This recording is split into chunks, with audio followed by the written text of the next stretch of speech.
correct office ergonomics for you. আপনাদেরকে office বা কাজের জায়গাতে কিভাবে আপনারা আপনাদের পশ্চার মেনটেন করবেন, কিভাবে আপনারা একটা আর্গোনমিক্স মেনটেন করবেন যাতে আপনাদের নেক পেন বা কুঁজো হয়ে যাওয়ার যে টেন্ডেন্সিটা সেটাকে আমরা কমাতে পারবো, সেটা আপনাদেরকে এখন আমরা এক্সপ্লেন করব। সেটার ক্ষেত্রে আপনাদেরকে যেটা করতে হবে, আপনার এই যে চেয়ারে একটা পিলো লাগবে পেছনে। সেকেন্ড, আমাদের এই যে বাটাক এরিয়া বা হিপ এরিয়া সেটা যেন পুরো আমাদের ব্যাক সাপোর্টের সঙ্গে টাচ হয়ে থাকে। তারপর এই যে আমরা সামনের দিকে ঝুঁকে বসি, এটা চলবে না, আপনাদেরকে স্ট্রেট বসতে হবে। তার মানে এই যে আমাদের হিপ বা বাটাক এরিয়া সেটার সঙ্গে যেন আপার পোর্শনটা 90 ডিগ্রি অ্যাঙ্গেল মেনটেন করে। তারপর এই যে শোল্ডার পোর্শন, এটাকে আমাদের 90 ডিগ্রিতে মেনটেন করতে হবে, তার মানে স্ট্রেট বসতে হবে। এই আর্মটাকে আপনাদের আর্ম সাপোর্টেড চেয়ার যদি হয়, সেই আর্ম সাপোর্টেড চেয়ারে আপনারা 90 ডিগ্রিতে মেনটেন করবেন। মাউসে কাজ করার সময় হ্যান্ড প্লেসমেন্ট থাকবে, এটা রিস্ট সাপোর্টেড।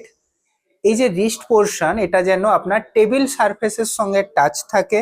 এভাবে আপনারা কাজ করবেন। আপনার ল্যাপটপ আপনার কাছে থাকা উচিত, আর ল্যাপটপের স্ক্রিন একটু ওয়াইড, মানে বাইরের দিকে অ্যাঙ্গেলটা হওয়া উচিত। তাতে আপনার এইভাবে বসে দেখতে ইজি হবে, বা আপনার পশ্চার মেনটেন করে বসাটা অনেকটা ইজি হবে।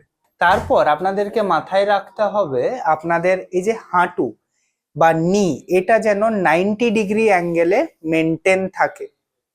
এই ফিট, এটা যেন গ্রাউন্ড সাপোর্টেড হয়।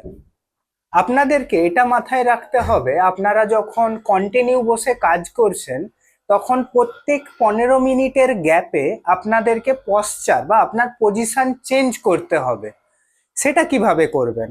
প্রত্যেক 15 মিনিটের গ্যাপে আপনাদেরকে দাঁড়িয়ে পড়তে হবে। 5 মিনিটের জন্য আপনারা দাঁড়িয়ে রাখলেন, যদি পারেন আপনারা অল্প হাঁটাহাঁটিও করে নিতে পারেন। তারপর আবার আপনারা বসে কাজটাকে কন্টিনিউ করবেন।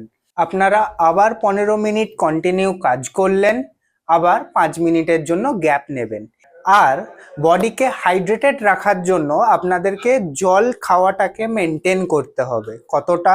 একজন হেলদি অ্যাডাল্ট মেল 4.5 থেকে 5 লিটার জল খাবেন প্রত্যেক দিনে, আর একজন হেলদি অ্যাডাল্ট ফিমেল 3.5 থেকে 4 লিটার জল মেনটেন করবেন একদিনে।